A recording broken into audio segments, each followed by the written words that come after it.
Bonjour, bienvenue sur Mon Financier. Que d'hésitation aujourd'hui à Paris. Le CAC parvient quand même à préserver le seuil des 5200 points, mais on a quand même alterné entre hausse et baisse tout au long de la séance. Finalement, le marché nous montre qu'il manque un petit peu de souffle et qu'il commence à sérieusement hésiter. Et puis on a également la salve de publications trimestrielles à digérer, des publications qui étaient particulièrement nombreuses aujourd'hui. En attendant, la Grèce et l'absence d'avancée dans les négociations sont reléguées au second plan. Le marché qui préfère donc se concentrer sur l'impact de la chute de l'euro sur les perspectives économiques et des grandes entreprises côté les variations de change qui s'invitent une fois encore dans les publications. Alors du côté des valeurs, on notera quand même que le secteur bancaire reste très bien entouré puisque BNP signe la meilleure performance sur le CAC avec un gain de plus de 4%, suivi de Crédit Agricole en hausse également de 1,86%. Lanterne rouge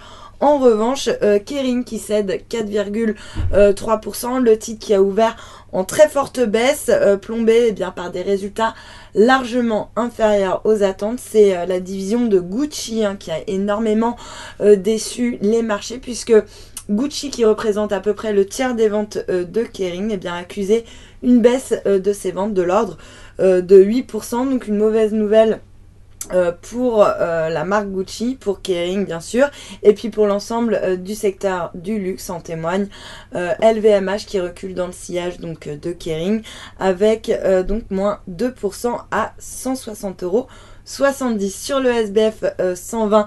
En revanche, Zodiac Aerospace est très bien orienté. Le titre s'adjuge 6,8% après avoir dévoilé de bons résultats et puis notamment des ventes qui ont été gonflé par l'envolée du billet vert. C'est vraiment la chute de l'euro, l'envolée du dollar qui permet à Zodiac de tirer son épingle du jeu aujourd'hui, tout comme Safran d'ailleurs qui a dévoilé d'excellents résultats. La publication est saluée par le marché. On notera également que BIC bondit de 8,8% après avoir confirmer ses objectifs annuels. Le résultat net, lui, s'inscrit en forte hausse de plus de 50%. Et puis, pour terminer, sur le marché des changes, l'euro, lui, reste à peu près stable par rapport au dollar. On revient autour des 1,0720. À noter qu'il reste stable par rapport au yen. On reste autour de sa moyenne vers les 128,50. Et puis le billet vert, lui, en revanche,